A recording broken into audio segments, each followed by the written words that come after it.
Manejar de noche en Naucalpan es meterse a la boca del lobo sin darse cuenta. Para mí, un taxista con más de 15 años de experiencia, la oscuridad ya no debería sorprenderme, pero aquella noche aprendí que el miedo verdadero no viene de lo sobrenatural, sino de lo que acecha en las sombras del mundo real. Era cerca de la 1 de la madrugada cuando decidí terminar mi jornada. Había dejado mi último pasaje en Satélite y en lugar de tomar el periférico para regresar a casa, decidí cortar camino por el cerro de Moctezuma. Un atajo peligroso, lo sabía, pero con el tráfico pesado y las patrullas cazando conductores para mordidas, me pareció la mejor opción. El camino serpenteaba entre la maleza seca y las casas esparcidas sobre la ladera. Apenas unas cuantas luces parpadeaban en la distancia. Conduje en silencio, sintiendo el rugido sordo del motor mientras el pavimento irregular sacudía el auto. Fue entonces cuando lo noté. Un coche venía detrás de mí sin luces. Al principio, pensé que era algún vecino con la misma idea de tomar el atajo, pero cuando reduje la velocidad para esquivar un bache, el auto hizo lo mismo. No podía ver el modelo ni la placa en la oscuridad, pero algo no estaba bien. Me puse alerta. Aceleré un poco. El coche se mantuvo pegado. Apreté el volante con fuerza y me mordí el labio. Había escuchado historias de asaltos en la zona, pero jamás pensé que me tocaría a mí. Seguí avanzando hasta una curva cerrada, donde el cerro se alzaba como una muralla a un lado del camino. Sin otra opción, frené un poco, y ellos también. Mi pulso se disparó. Miré por el retrovisor, tratando de ver si había alguien dentro del auto, pero el parabrisas parecía un vacío negro. Fue entonces cuando, por el rabillo del ojo, vi algo entre la maleza, siluetas, varias, moviéndose sigilosas. Me helé. No era solo el auto, no era un simple asalto. Había más personas ocultas, esperando. El sudor me resbaló por la espalda. Mi instinto gritaba que tenía que salir de ahí, pero no podía dar la vuelta. Si intentaba regresar, quedaría atrapado entre el cerro y esas figuras. Tampoco podía acelerar sin más. Si bloqueaban el camino, estaría perdido.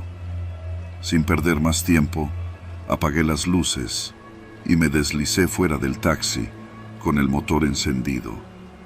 Me escondí detrás de un árbol, respirando con dificultad, tratando de no hacer ruido. El auto detrás de mí se detuvo por completo. La puerta del conductor se abrió con un chirrido. Luego, otra puerta y otra. No esperé más. Corrí. No pensé en dirección ni en obstáculos, solo corrí cuesta abajo, metiéndome entre la maleza espesa y los árboles secos. El terreno era traicionero, con piedras sueltas y zanjas ocultas. Tropecé varias veces, sintiendo cómo las ramas me arañaban los brazos y la cara, pero no me detuve. Detrás de mí, escuché voces, susurros, pasos apresurados bajando la ladera. Me perseguían. Seguí corriendo hasta que mi pie se atoró en una raíz y caí de bruces, golpeándome el pecho contra la tierra. El dolor me sacudió, pero no tuve tiempo de recuperarme. Me giré sobre mi espalda, jadeando, con la vista borrosa por el sudor y la tierra. A lo lejos, entre los árboles, pude ver sombras moviéndose. Uno de ellos se detuvo a unos metros de mí. No pude ver su rostro, pero sí el brillo metálico en su mano. Un machete. El tipo giró la cabeza, como si estuviera buscando algo. No me había visto todavía. Contuve la respiración, rogando que mi cuerpo confundido con la maleza fuera suficiente para pasar desapercibido. Un sonido me salvó. El motor de un auto rugió en la distancia. Los hombres se giraron bruscamente. Parecía que alguien más venía por el camino principal. Un auto se acercaba rápido. Luces, voces, tal vez una patrulla. Uno de los tipos chifló y, en segundos, desaparecieron entre la maleza, corriendo de vuelta a la carretera. Me quedé ahí, temblando, sin atreverme a moverme, hasta que estuve seguro de que se habían ido. El auto que había pasado se alejó, sin sospechar que, escondido entre la maleza, un hombre había estado a punto de desaparecer esa noche. Me arrastré fuera del barranco y caminé sin rumbo hasta que encontré una calle iluminada. Mis piernas temblaban, mi cuerpo estaba cubierto de tierra y rasguños, y mi camisa empapada en sudor. Caminé durante minutos, hasta que vi un puesto de tacos con un par de policías cenando. Me acerqué, sintiendo cómo mis rodillas cedían bajo mi propio peso.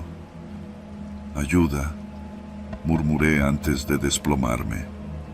Nunca encontraron a los hombres. Nunca supe si solo querían asaltarme o si tenían peores intenciones. Mi taxi apareció abandonado en una calle aledaña al cerro, con las puertas abiertas y las llaves puestas. Ni siquiera lo robaron, solo lo usaron para atraerme. Desde aquella noche, dejé de manejar de noche, porque en Naucalpan, los verdaderos monstruos no son fantasmas. Son los que esperan en la oscuridad con un machete en la mano y un plan en la cabeza.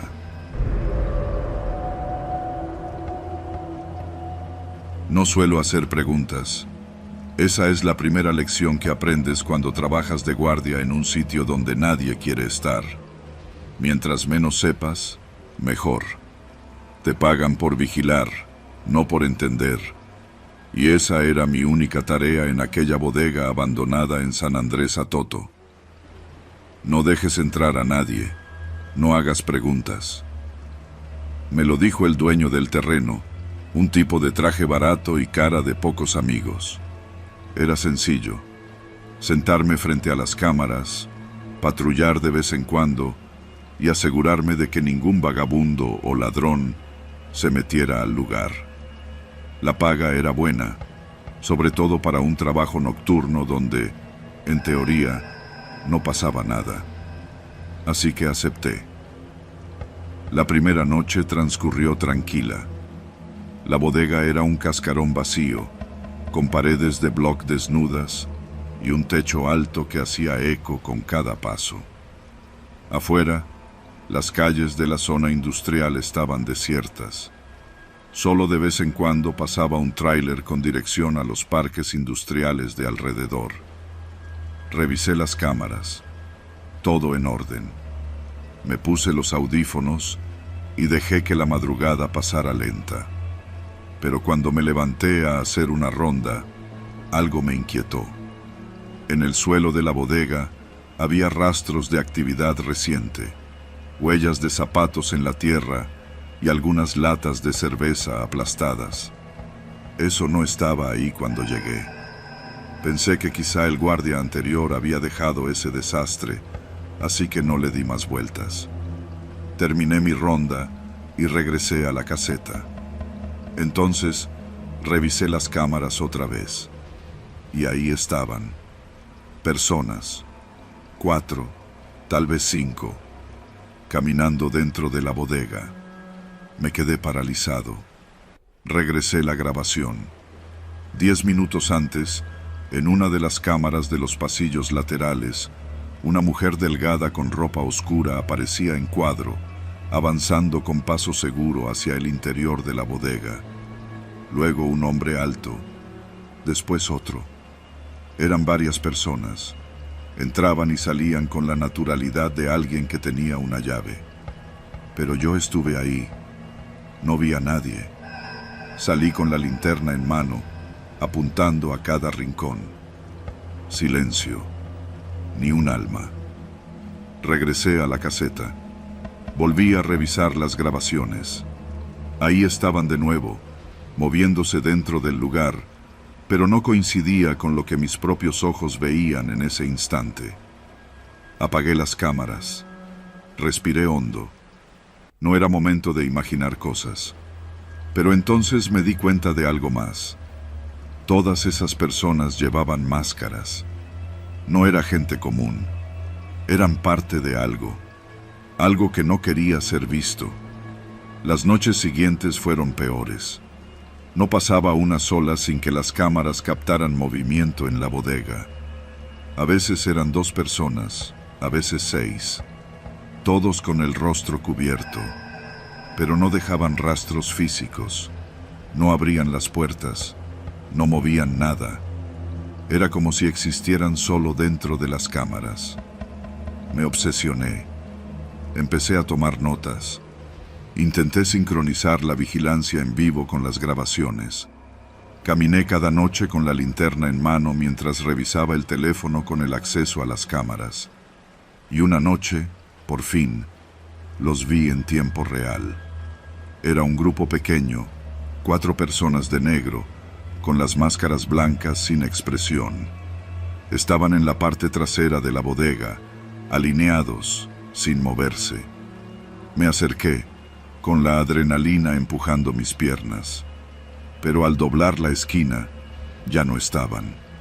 El suelo seguía intacto. No había pisadas. Nada. Fue entonces cuando lo noté. En la pared, donde las cámaras los habían mostrado momentos antes, había un rastro de manos. Manos marcadas con una sustancia oscura, como pintura vieja. Pero no era pintura. Me fui esa noche antes de que terminara mi turno. Y no volví en 2 días. No quería regresar. Pero la paga era buena y no podía darme el lujo de perder el trabajo. Pensé en llamar al dueño, contarle lo que había visto, pero algo me decía que él ya lo sabía. La siguiente noche, llegué con la intención de renunciar, pero al abrir la caseta de vigilancia, encontré algo sobre la mesa. Una nota escrita en tinta roja. Ya sabes demasiado. Mi corazón se detuvo. ¿Quién había dejado esto aquí? ¿Cuándo? Miré las cámaras, pero la grabación estaba en negro, como si alguien la hubiera apagado manualmente. No estaba solo en esa bodega. Salí de inmediato, pero antes de que pudiera llegar a la salida, una camioneta negra sin placas se estacionó frente a la entrada. 2 hombres bajaron. No traían uniforme, pero tenían la actitud de alguien que no le teme a nada. Uno de ellos sacó un cigarro, me miró fijamente y sonrió. El jefe quiere verte. Me quedé inmóvil. No sé quién sea su jefe, pero yo solo trabajo aquí, dije, con la voz más firme que pude. El otro hombre se adelantó. Llevaba algo en la mano, un sobre amarillo. Aquí está tu liquidación y un consejo gratis. Olvida todo lo que viste. Yo no vi nada, contesté de inmediato. El hombre sonrió. Mejor así. Me dieron la espalda y se subieron a la camioneta. Salieron sin prisa, como si supieran que yo no haría nada. Abrí el sobre. Dinero, más del que me debían, y un último mensaje en un papel doblado. Asegúrate de que siga siendo así. Nunca regresé a esa bodega. Evité la zona. Dejé de hacer preguntas. Borré todo de mi teléfono. Pero aún sueño con la imagen de esas figuras dentro de la bodega, inmóviles, con sus máscaras blancas reflejadas en la pantalla de las cámaras. Porque lo que más me aterra no es no saber quiénes eran, es saber que ellos sí sabían quién era yo. Mi nombre es Ernesto y llevo más de 15 años manejando un camión de la Ruta 57 en Naucalpan. No es el mejor trabajo del mundo, pero paga las cuentas. Mi ruta comienza en Lomas Verdes y termina en Toreo, un recorrido que hago de ida y vuelta unas 6 veces por noche. A esa hora, la mayoría de los pasajeros son estudiantes regresando de la universidad, trabajadores que salen de la última jornada o, en algunos casos, tipos que prefieren evitar los taxis y Ubers. Nada en mi vida había sido especialmente raro hasta hace poco. Todo empezó con una pasajera que, al principio, no tenía nada de especial. Era una mujer de cabello largo y lacio, siempre vestida con ropa oscura y con una expresión vacía. La primera vez que la vi subir, eran alrededor de las 11 de la noche en la parada de Plaza Satélite. No le presté demasiada atención. Pagó su pasaje y se sentó en la parte media del camión, junto a la ventana, como lo hacen todos los que prefieren viajar en silencio. La ruta siguió su curso normal. Pasé por las paradas habituales: Santa Cruz, Echegaray, Periférico. Poco a poco, los pasajeros fueron bajando hasta que solo quedamos ella y yo. No es raro que alguien se quede hasta la última parada, así que cuando llegamos a Toreo, detuve el camión y esperé a que bajara. «Señorita, llegamos», dije, echando un vistazo por el espejo retrovisor. Ella no se movió. Me giré en mi asiento y la vi sentada, inmóvil, con la mirada perdida en la ventana. Me incomodó, pero insistí. «Ya no hay más paradas. Es el último punto». «Nada».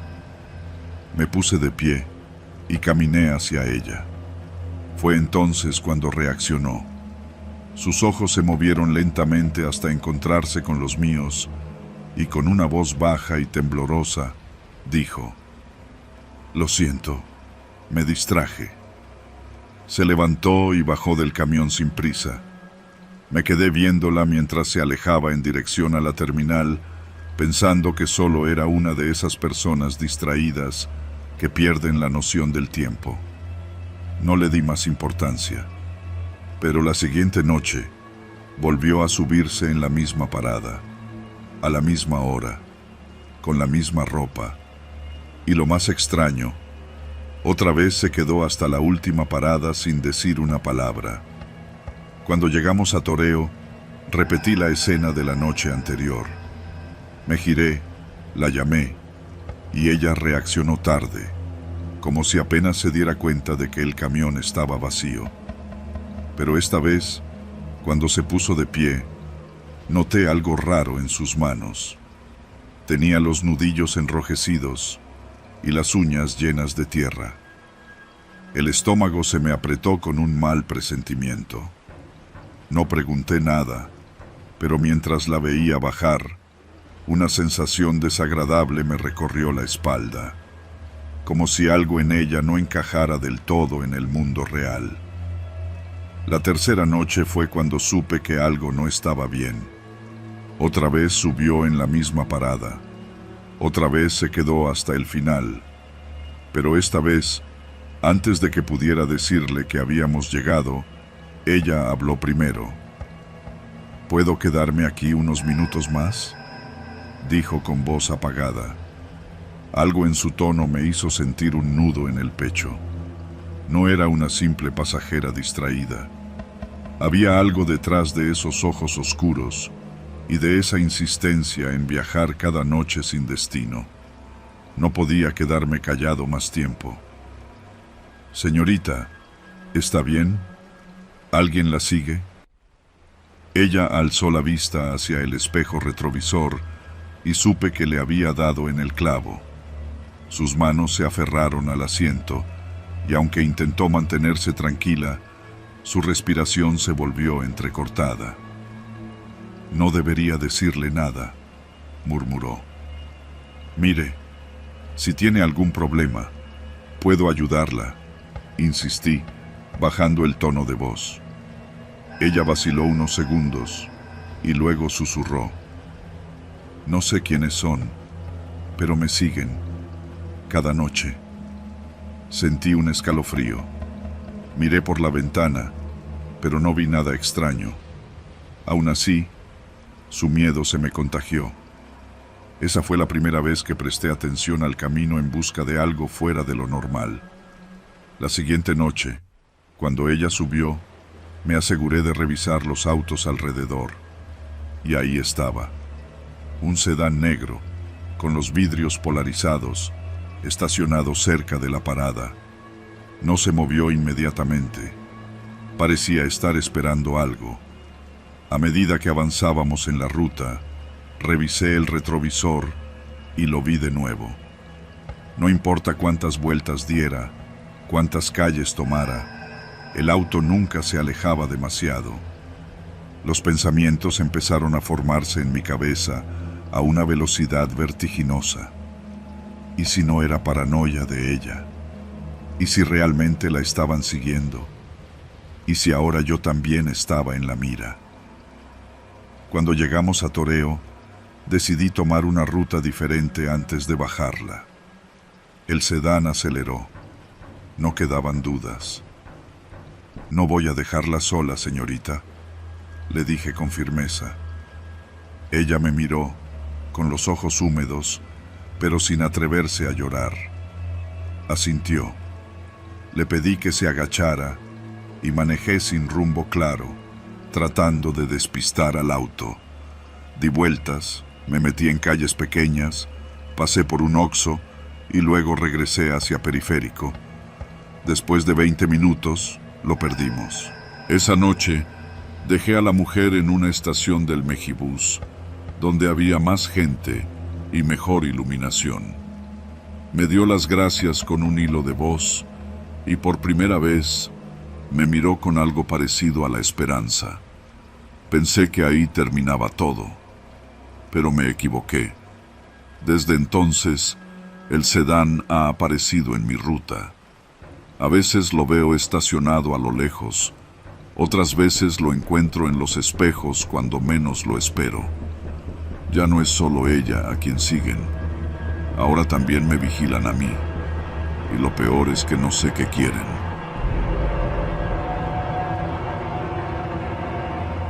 Trabajo como repartidor de comida en Naucalpan. No es el mejor empleo del mundo, pero me da para vivir. Entre el tráfico, los clientes impacientes y los riesgos de la calle, uno aprende a moverse con cuidado. Pero hay algo que nunca había experimentado hasta aquella noche, algo que me dejó con una certeza. Hay lugares a los que simplemente no debes ir. Era un martes cualquiera, de esos en los que la ciudad parece respirar más lento. Me quedaban 2 entregas antes de terminar mi turno cuando sonó una nueva notificación en la aplicación. El pedido venía de una colonia apartada de San Bartolo. No me gustó la ubicación. Era de esas calles empinadas y oscuras donde el alumbrado público apenas servía y donde, si te pasaba algo, nadie se enteraba.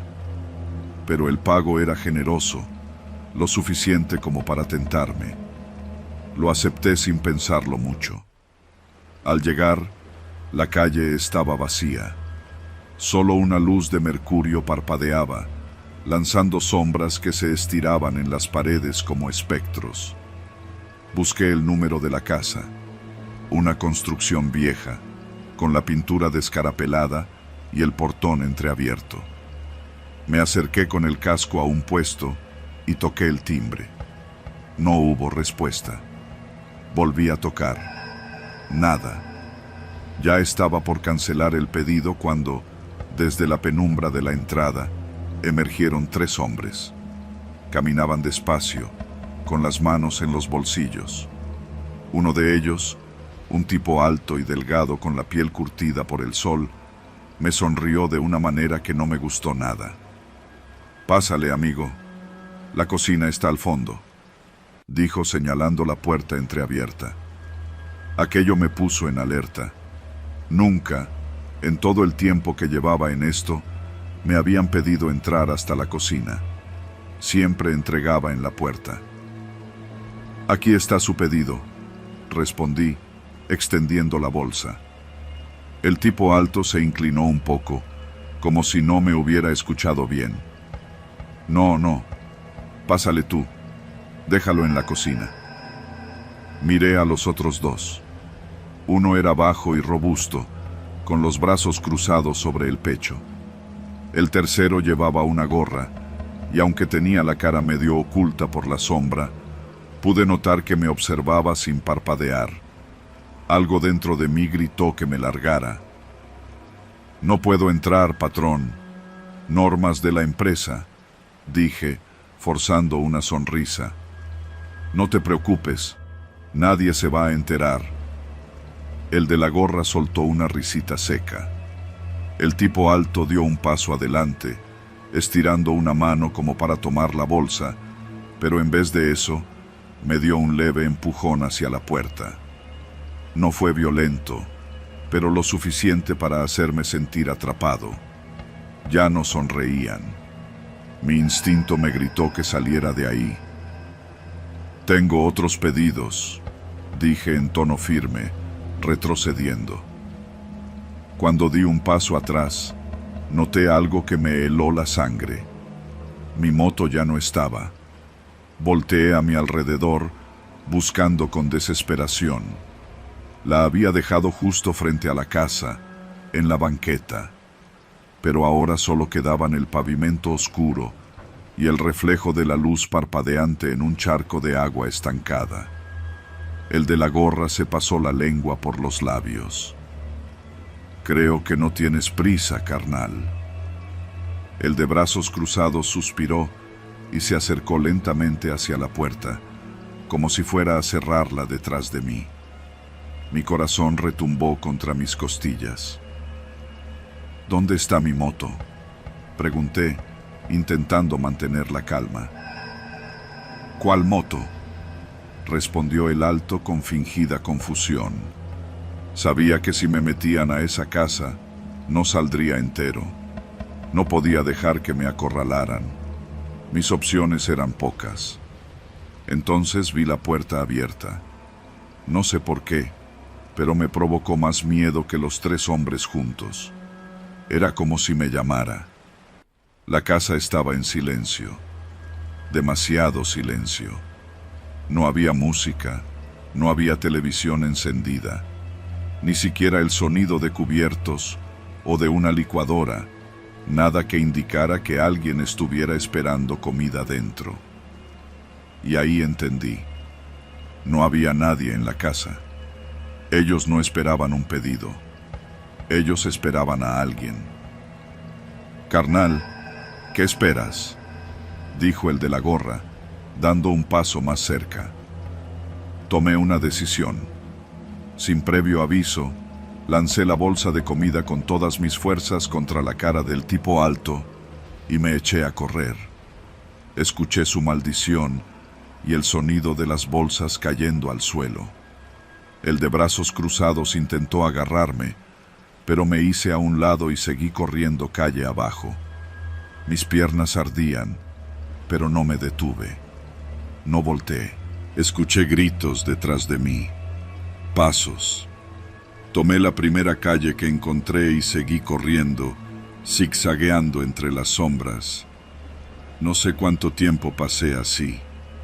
Cuando me detuve, el corazón me latía con tanta fuerza que apenas podía escuchar mi propia respiración. Me apoyé contra una pared, intentando recuperar el aliento. Ya no escuchaba nada. Revisé mi celular. No había señal. Me alejé unas cuadras más hasta encontrar una avenida con taxis. Abordé uno y le pedí que me llevara lo más lejos posible. «¿Todo bien, joven?», preguntó el taxista, notando mi estado. «Sí», mentí, con la voz entrecortada. No volví por mi moto. Al día siguiente, marqué a la empresa y reporté que me la habían robado. Nunca conté la verdad. Un par de días después, La curiosidad me ganó y busqué la dirección en Google Maps. Lo que encontré me hizo sentir un frío helado en el estómago. La casa tenía un letrero de "Se vende". La publicación tenía meses de antigüedad. La casa llevaba vacía más de un año.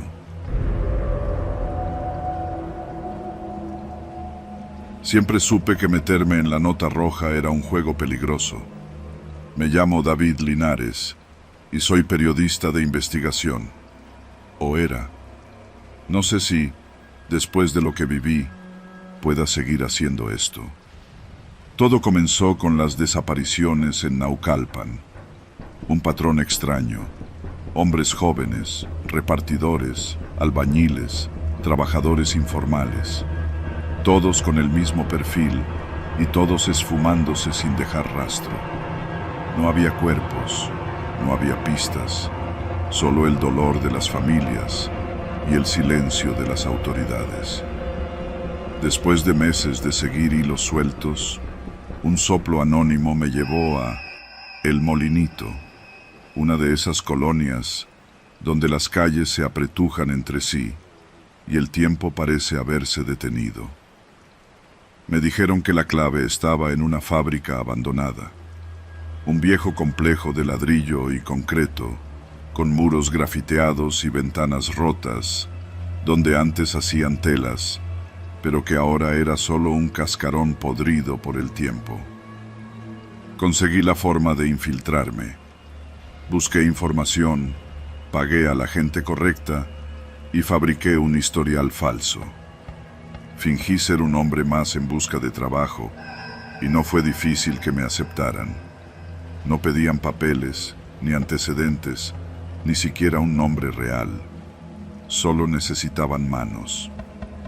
Los primeros días dentro de la fábrica fueron extraños. Afuera parecía un cementerio de fierros viejos, pero adentro había actividad constante. No había máquinas funcionando, pero sí movimiento. Los trabajadores eran tipos callados, con miradas hundidas. Nadie hablaba más de lo necesario y nadie preguntaba nada. Me pusieron a mover cajas de un lado a otro sin explicaciones. Las cajas pesaban y olían raro, un tufo metálico y dulzón que me revolvía el estómago. Me tomó una semana descubrir la verdad. El acceso a los sótanos estaba restringido, pero la noche que me quedé a limpiar, vi a 2 hombres bajar con una camilla. Lo que transportaban no era mercancía. El bulto se movió. Esperé a que se fueran y me escabullí detrás de ellos. Las escaleras bajaban en espiral y conforme descendía, el aire se volvía más espeso. Las paredes estaban cubiertas de humedad y había manchas en el suelo que preferí no analizar demasiado. Y entonces los vi. El sótano era enorme, dividido en varias secciones. En una había camillas y equipos médicos oxidados. En otra, jaulas de hierro, donde los cuerpos de hombres jóvenes y demacrados apenas respiraban. No eran simples secuestros. Esto era algo más grande. Vi cómo los trabajadores en bata blanca extraían sangre de los cautivos. Bolsas y más bolsas, llenas de un líquido oscuro, eran apiladas y transportadas a una sección oculta por cortinas plásticas. No quise saber más. Me di la vuelta para escapar, pero tropecé con una caja. El ruido fue suficiente para que alguien volteara. «¿Tú quién chingados eres?», dijo un hombre con el rostro medio cubierto. Corrí. Subí las escaleras a toda velocidad, esquivando sombras y gritos. Atravesé el almacén hasta la salida de emergencia, pero no fui lo suficientemente rápido. Alguien me derribó de un golpe en la espalda. Caí al suelo y sentí el sabor de la sangre en la boca. Me levantaron a rastras y me llevaron de vuelta al sótano. «No eres el primero en venir hasta aquí», susurró una voz a mi lado. Me giré y vi lo peor. Había otra camilla ocupada. Un hombre flaco, con la piel pegada a los huesos, apenas respiraba. Su cabello enmarañado y su rostro hinchado no dejaban lugar a dudas. Lo reconocí. Era Mauricio Gómez, el periodista que desapareció hace un año investigando estos mismos casos. No me dejaron gritar. No sé cuánto tiempo pasó desde que me atraparon. Me mantuvieron encerrado en una jaula durante días. Me obligaban a tragar un líquido espeso que me mantenía débil. Pero cometieron un error. Uno de los guardias era descuidado y dejó las llaves demasiado cerca de mi alcance. Esperé la noche y logré abrir la cerradura. Corrí sin mirar atrás. Encontré una salida entre cajas y cadáveres, y cuando sentí el aire fresco, supe que tenía que llegar a la prensa. Ahora estoy aquí, escribiendo esto, con la certeza de que si lo publico, me van a encontrar. Pero si no lo hago, van a seguir desapareciendo, y nadie más lo contará. Vivir en la Ciudad de México y estudiar en la Universidad Justo Sierra en Naucalpan era una combinación infernal. El tráfico, el ruido, los camiones atascados en Avenida López Mateos a cualquier hora del día. Mis padres vivían en Ecatepec y el trayecto diario me quitaba casi 4 horas entre ida y vuelta. Así que cuando encontré una oferta de renta en Pedregal de Echegaray a un precio ridículamente barato, no dudé ni un segundo. El anuncio era escueto. Se renta cuarto amueblado, baño propio, no mascotas, no visitas, no preguntas, pago solo en efectivo. Llamé de inmediato. Me respondió un hombre con voz áspera. Me dio la dirección y me pidió que fuera esa misma tarde. El trayecto desde la universidad fue rápido. Pedregal de Echegaray era una zona tranquila, con casas grandes y calles arboladas. Nada que ver con el caos de otros barrios más céntricos. Al llegar, encontré una casa de 2 pisos con una fachada simple, sin adornos. Una reja negra rodeaba el pequeño patio delantero. Toqué el timbre y, en cuestión de segundos, un hombre de unos 50 años abrió la puerta. ¿Vienes por la renta?, preguntó sin saludo. Asentí. Me dejó entrar sin muchas palabras. La casa estaba limpia, aunque el aire tenía un ligero olor a humedad. Me llevó a la planta alta, donde estaba mi habitación. Una cama individual, un escritorio, un ropero viejo y una ventana con vista a la calle. 5,000 al mes. No se pregunta nada. No se abre la puerta del fondo en la planta baja. ¿Y si necesito algo? No necesitas nada. Aquí solo vives. Si algo se descompone, me llamas. Pero la puerta del fondo no se toca. Me extendió la mano y sin pensarlo más, le di el dinero en efectivo que traía en la mochila. Bienvenido, dijo, dándose la vuelta y dejándome solo. Los primeros días todo fue normal. La casa se sentía extrañamente vacía. El casero no vivía ahí, solo aparecía de vez en cuando, sin previo aviso. No se molestaba en tocar, solo entraba con su llave. Al principio, eso me incomodó, pero al menos la renta era barata. Las noches eran silenciosas, lo cual me pareció un alivio después de años viviendo en el ruido constante de Ecatepec. Pero algo no terminaba de encajar. La casa tenía un ambiente extraño. Y luego estaba la puerta del fondo en la planta baja. Era una puerta gruesa, de madera oscura, con un candado viejo pero resistente. Desde el primer día me pesó la curiosidad. ¿Qué había detrás? No había razón para que una casa como esta tuviera una sección cerrada con llave. Me prometí no meterme en problemas. Pero las promesas no valen mucho cuando el miedo empieza a mezclarse con la curiosidad. La primera noche que escuché el ruido, pensé que era mi imaginación. Algo se movía detrás de la puerta. No era un sonido fuerte, un roce, un golpeteo suave, como si alguien se arrastrara lentamente. Me puse los audífonos y traté de ignorarlo.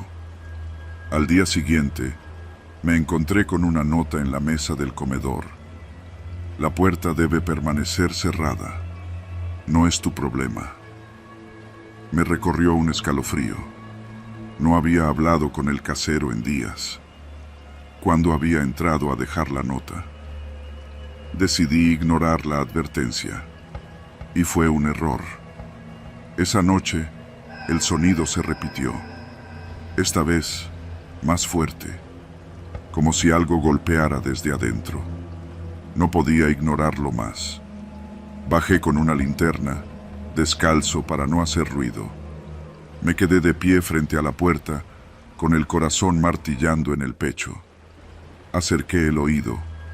Nada. Suspiré, aliviado. Tal vez eran las cañerías o el viento. Pero cuando me di la vuelta, el sonido volvió. 3 golpes secos. No lo pensé más. Busqué algo para forzar el candado. Tomé un desarmador del cajón de la cocina y tras varios intentos torpes, la cerradura cedió con un chasquido metálico.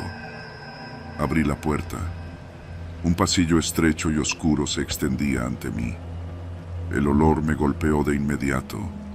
Algo agrio, rancio, como carne podrida. Mis manos temblaban, pero avancé. Las paredes estaban desnudas, sin adornos, solo concreto. Llegué a la primera puerta, cerradura por fuera. La segunda, lo mismo. Y la tercera, eran habitaciones, pero no habitaciones normales. Eran celdas. La piel se me erizó cuando noté los rasguños en la madera de una de las puertas. De pronto, un sonido me dejó paralizado. Algo se movió dentro de una de las habitaciones. Un jadeo, un quejido. Di un paso atrás, con la linterna temblando en mi mano. El sonido se repitió, más fuerte, y luego, la voz. Por favor. Me quedé helado. Era un susurro, pero inconfundible. Por favor, ayúdame. No podía respirar. Mi cuerpo entero me gritaba que saliera de ahí. Retrocedí hasta la puerta del pasillo y la cerré de golpe, asegurándola con el candado tembloroso. Subí corriendo a mi cuarto y me encerré. No dormí. Al amanecer, decidí largarme. No me importaba perder la renta. Pero al salir de mi cuarto, me encontré con él. El casero estaba en la sala, sentado, esperando. En su mano, un cuchillo de cocina. Me miró sin expresión. Te dije que no era tu problema. Mi estómago se revolvió. No podía hablar. Él se levantó lentamente. Dame la llave. No me moví. La llave. Ahora. Mi mente trabajó en automático. Metí la mano en el bolsillo y saqué la llave del candado. Se la lancé. Él la atrapó sin dejar de mirarme. Te vas hoy. Asentí con rapidez. No digas nada. No sabes nada. No viste nada. Se dio la vuelta y desapareció en el pasillo del fondo. Yo salí de la casa sin mirar atrás. Nunca supe qué había realmente en esas habitaciones. No quise averiguarlo. Conseguí otro lugar en un departamento compartido. Pero por las noches, a veces, sigo escuchando esos golpes en mi cabeza. Y esa voz: por favor, ayúdame.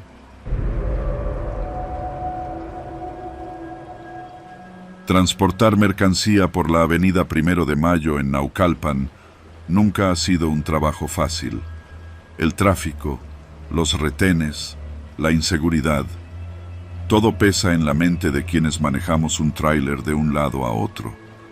Pero cuando llevas años en esto, aprendes a no hacer preguntas y a aceptar que ciertas cosas simplemente pasan. Mi nombre es Rogelio. Llevo más de 15 años al volante, recorriendo las mismas rutas de siempre. Naucalpan, Tlalnepantla, Cuautitlán. De día, la ciudad se siente como cualquier otra, bulliciosa, abarrotada, impredecible.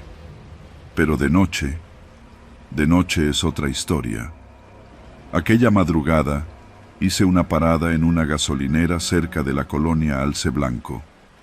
Era un sitio de paso obligado para muchos transportistas, un lugar donde podías echarle diésel al camión, comprar un café hirviendo y tal vez un pan duro envuelto en plástico. Apenas terminé de llenar el tanque, un hombre se me acercó. «¿Qué onda, jefe?», me dijo en voz baja.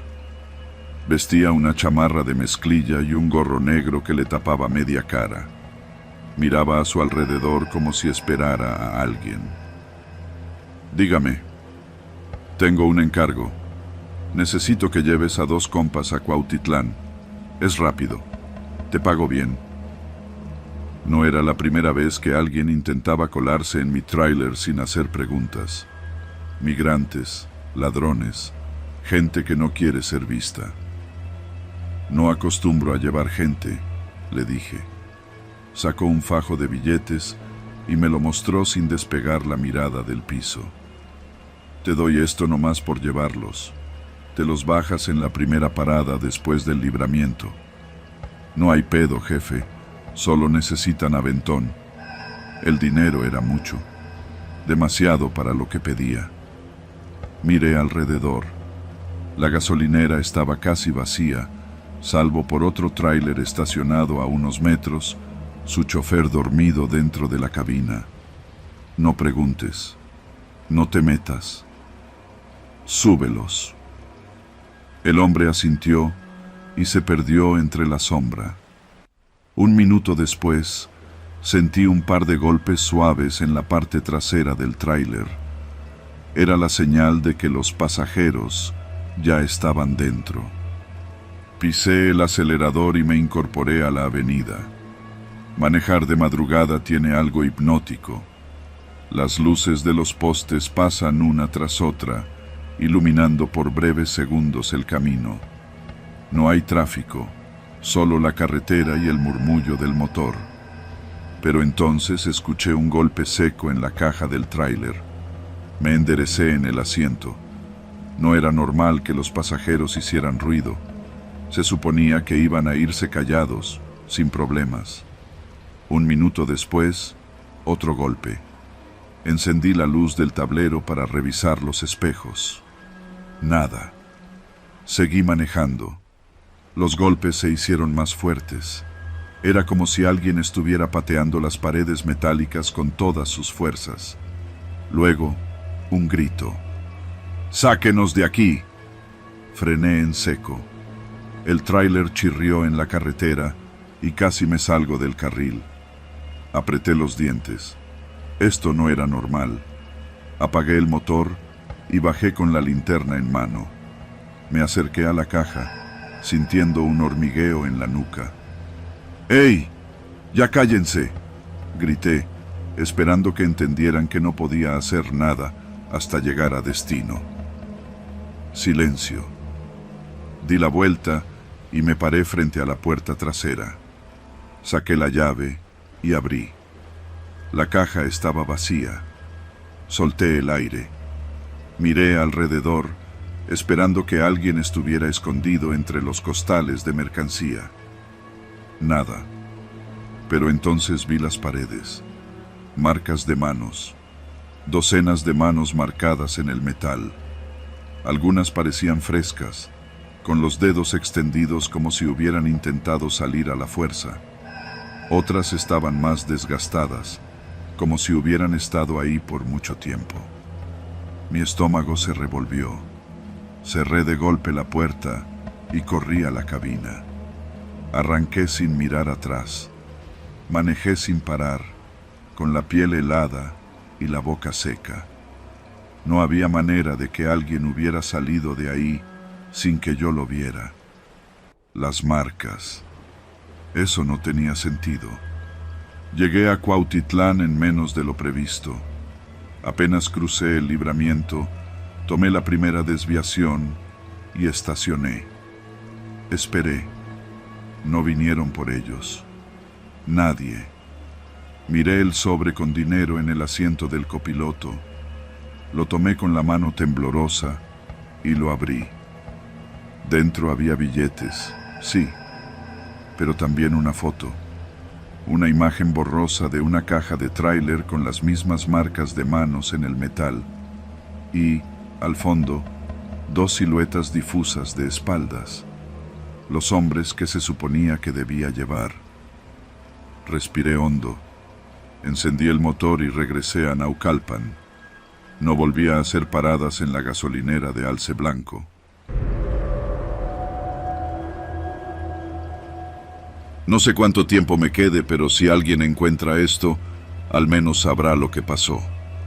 Mi nombre es Martín y trabajo como repartidor en moto para una aplicación de comida en Naucalpan. No es el mejor trabajo del mundo, pero me da para pagar la renta, la gasolina y uno que otro lujo barato. Los turnos nocturnos suelen ser tranquilos. Hay menos tráfico y aunque a veces me tocan clientes raros, nunca me había pasado nada verdaderamente peligroso. Hasta esta noche. Pasaban de las 11 cuando me llegó la notificación en la app. Pedido para Ciudad Satélite. Era un combo grande de hamburguesa, papas y refresco, un encargo típico. La dirección estaba en una de esas calles apartadas, donde las casas grandes se esconden tras bardas altas y portones eléctricos. Pensé en rechazarlo. La paga no era la gran cosa, y esa zona siempre me daba mala espina, pero ya casi terminaba mi turno y necesitaba el último pedido para alcanzar el bono. Un viaje más y me voy a casa, me dije. Llegué al restaurante, recogí la bolsa y conduje hacia la dirección. A medida que avanzaba por las calles de Satélite, el ambiente se volvía más solitario. Pasé por casas con luces apagadas, calles sin movimiento y banquetas vacías. No era tan raro. A esa hora la gente ya duerme, pero había algo en esa calle en particular que me hizo sentir que estaba entrando en un sitio donde no debía estar. Al final del camino, encontré la casa. Era una construcción grande, con muros de piedra y una entrada sin número visible. No tenía timbre, así que bajé de la moto y caminé hasta la puerta. Golpeé 2 veces. No hubo respuesta. Esperé unos segundos y volví a intentarlo. Justo cuando pensaba largarme, el portón se abrió con un rechinido, revelando a un hombre. Era alto, de cabello corto y con una expresión que no me gustó nada. Llevaba puesta una sudadera oscura y en la mano tenía varios billetes doblados. «¿Martín?», preguntó. Mi credencial estaba en la chamarra. No me gustó que supiera mi nombre. «Sí», respondí, tragando saliva. «Aquí tiene su pedido». Extendí la bolsa y él tomó el paquete con una lentitud extraña, como si estuviera decidiendo algo. «Toma, quédate con el cambio», dijo, entregándome el dinero. En cualquier otra ocasión, me habría alegrado de la propina. Pero algo no estaba bien. Justo antes de darme la vuelta, mis ojos captaron un movimiento en la ventana de la casa. Una silueta femenina. Una mujer forcejeaba contra alguien más dentro de la casa. Sus manos intentaban alejar a alguien y su boca estaba cubierta, pero podía ver el terror en sus ojos. Me quedé paralizado. Esto no es mi problema. Esto no es mi problema, repetí en mi cabeza. Pero mi cuerpo no respondía. Entonces, el hombre se dio cuenta de que la había visto. Se quedó en silencio unos segundos, analizando mi reacción. Yo aún tenía los billetes en la mano. Después, se acercó un paso. Si te vas ahora, te dejo vivir, murmuró, su voz baja pero firme. Si hablas, ya sabes lo que pasa aquí. Mi boca se secó. No contesté. Solo asentí con la cabeza, di media vuelta y caminé hacia mi moto con la espalda tensa, esperando un golpe o una puñalada en cualquier momento. Pero no pasó nada. Encendí la moto, di vuelta en U y salí de ahí lo más rápido que pude. Pensé que había escapado. Estaba equivocado. Al mirar el espejo retrovisor, mi estómago se hundió. Un coche negro había salido de la cochera y ahora venía detrás de mí. No tenía placas. Mi instinto gritó lo que mi mente tardó en procesar. Me están siguiendo. Aceleré. Mis manos sudaban en el manillar mientras zigzagueaba entre las calles vacías. No sabía a dónde ir, pero tenía claro que no podía dejar que me alcanzaran. Doblé en una avenida principal, esperando encontrar algún policía o gente en la calle, pero Satélite de noche es un maldito cementerio. El coche seguía pegado a mí, sin tocar el claxon ni encender las luces. Solo me perseguía en silencio, como un depredador esperando el momento de atacar. Los segundos parecían horas. Tomé otra calle y vi un Oxxo abierto. Gente, testigos, seguridad, pensé.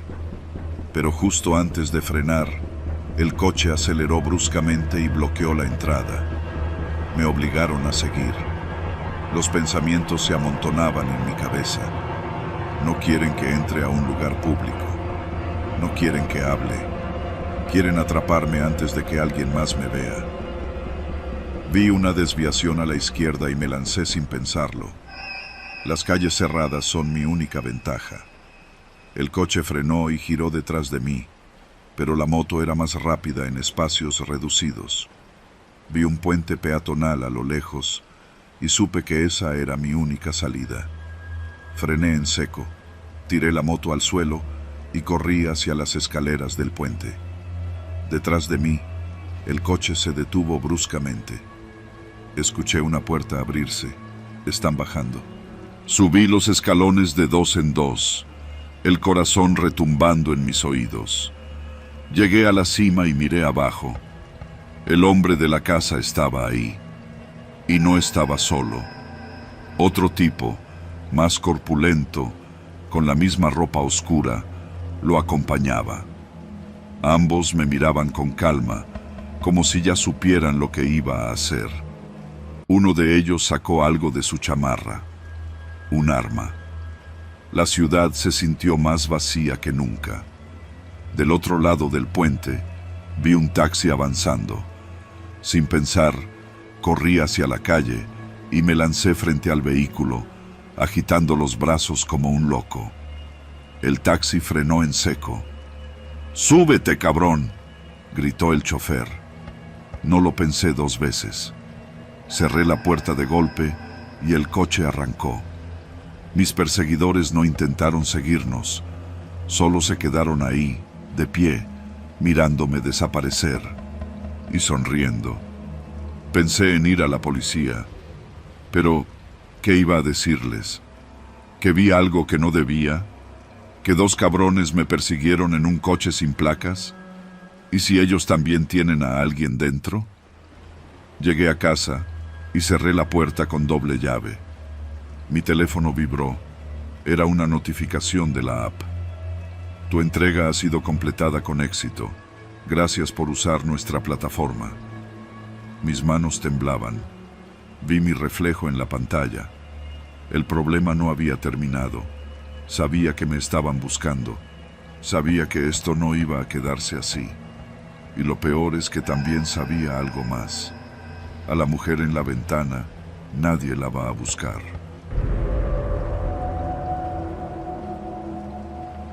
Las fiestas en la Ciudad de México tienen esa mezcla rara de caos y emoción.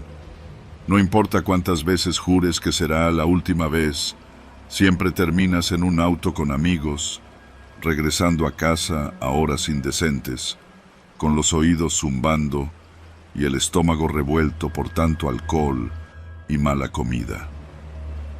Aquella noche no fue la excepción. Éramos 4: Luis, Diana, Marcos y yo.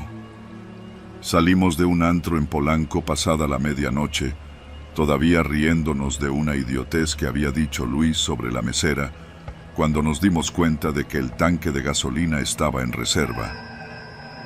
«Falta poco para la casa. Sí llega», dijo Marcos, que iba manejando su Jetta viejo y destartalado. No llegó. A mitad de una avenida oscura, cerca de la central de abasto de Naucalpan, el motor tosió un par de veces y murió. Marcos soltó una maldición y giró la llave. Nada. «No mames, güey. Te dije que echaras gasolina antes de salir», se quejó Diana desde el asiento trasero.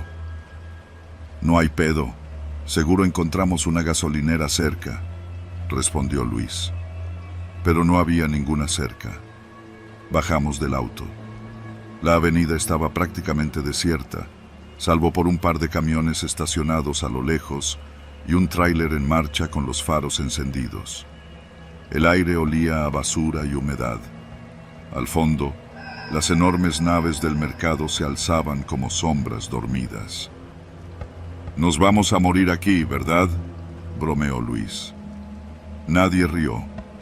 Justo cuando empezábamos a debatir si empujar el carro o llamar a un Uber, vimos a un hombre acercarse. Llevaba uniforme de guardia de seguridad y una lámpara que movía con desgano. «¿Problemas?», preguntó con voz ronca. Era un tipo alto, robusto, con la piel curtida por el sol. Tenía el rostro anguloso y su expresión era difícil de leer. Marcos explicó lo de la gasolina. El guardia nos miró un momento y luego señaló con la cabeza hacia el mercado. «Tengo un bidón en una bodega», dijo. «Si quieren, los ayudo». Nos miramos entre nosotros. No nos hacía gracia meternos en un mercado casi vacío a esas horas, pero tampoco teníamos muchas opciones. «¿Seguro? Podemos pagarle», dijo Diana. El guardia asintió. «Síganme». Caminamos detrás de él entre pasillos oscuros y puestos cerrados. Solo algunas luces fluorescentes parpadeaban, dándole al lugar un aire espectral. El suelo estaba pegajoso y olía a desperdicio de comida. Llegamos a un almacén pequeño, con una puerta de metal abierta de par en par. «Espérenme aquí, voy por la gasolina», dijo el guardia, señalando el interior. Dudamos. «No tardaré», insistió. Entramos. El almacén era un rectángulo frío y mal iluminado. Había cajas apiladas, tarimas viejas y un par de anaqueles metálicos con bolsas de plástico y costales. Se escuchaba un goteo constante, como si hubiera una fuga en alguna tubería. Pasaron los minutos. El guardia no volvía. «Esto no me gusta», susurró Diana. Marcos revisó su celular.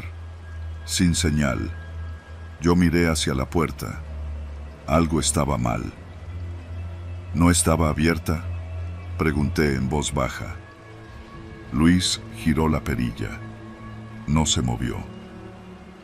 «No jodas», susurró. Estaba cerrada con llave. El silencio se volvió insoportable. Golpeamos la puerta. «Oiga, estamos encerrados», gritó Marcos. Nadie respondió. De pronto, las luces parpadearon y se apagaron. La oscuridad nos tragó. Diana jadeó. Alguien tropezó con algo. Un golpe seco. «No se muevan», dijo Luis. Contuve la respiración. En la penumbra, un sonido sutil, casi imperceptible, flotó en el aire. Pisadas. No del guardia.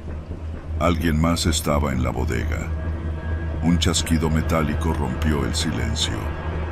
La puerta trasera de la bodega se abrió con un rechinido largo.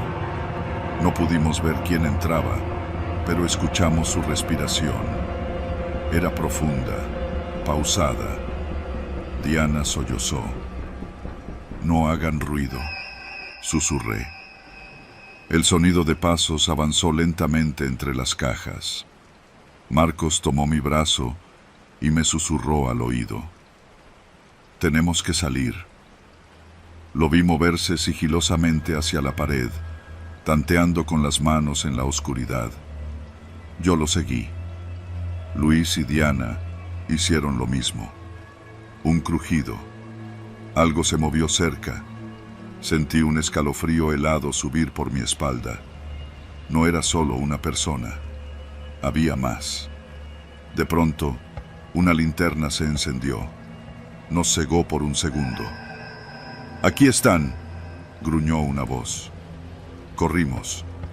El sonido de botas golpeando el piso llenó el almacén. Marcos tropezó con una caja y cayó de rodillas. Lo jalé con todas mis fuerzas. La luz de la linterna nos persiguió mientras avanzábamos a tientas entre las tarimas. Diana jadeaba. Luis murmuraba una oración. Entonces vi algo. Una puerta lateral, entreabierta. «Por aquí», susurré. Nos lanzamos hacia ella. El grito del hombre detrás de nosotros nos heló la sangre. «¡Ciérrenles el paso!». Nos deslizamos por la puerta y caímos en otro pasillo angosto y sucio. Corrimos. Escuchamos ruidos detrás de nosotros. «Nos están siguiendo», gimió Diana. Pasamos por un pasillo lleno de jaulas con gallinas vivas que cacarearon con desesperación cuando pasamos. Un ruido metálico. Alguien tiró una escalera detrás de nosotros para bloquear el paso. Luis pateó una caja en su camino. «¡Por ahí!», gritó Marcos, señalando una rendija en la pared. Era un hueco estrecho, apenas lo suficiente para que uno pasara a la vez. Luis se lanzó primero, luego Diana. Marcos y yo lo seguimos. Nos arrastramos por el hueco, con las manos raspándose contra el concreto sucio. Los gritos de los hombres se acercaban. Finalmente, salimos a un callejón trasero. Oímos pasos apresurados detrás de nosotros. Nos levantamos y corrimos sin mirar atrás. Después de lo que pareció una eternidad, encontramos una avenida con luz. Nos detuvimos, jadeando. Marcos se giró, pero el callejón estaba vacío. Nadie nos siguió hasta ahí. «¿Qué chingados fue eso?», dijo Diana con la voz quebrada. Luis negó con la cabeza. «No sé, pero no quiero averiguarlo. No fuimos a la policía. ¿Y qué les íbamos a decir? Solo queríamos olvidar lo que pasó». Días después, por curiosidad, busqué noticias sobre la central de abasto. Encontré una nota sobre un almacén clausurado tras una redada. Era el mismo donde nos habían encerrado. No entré en detalles. No quería saber más. Solo supe que tuvimos suerte. Mucha suerte.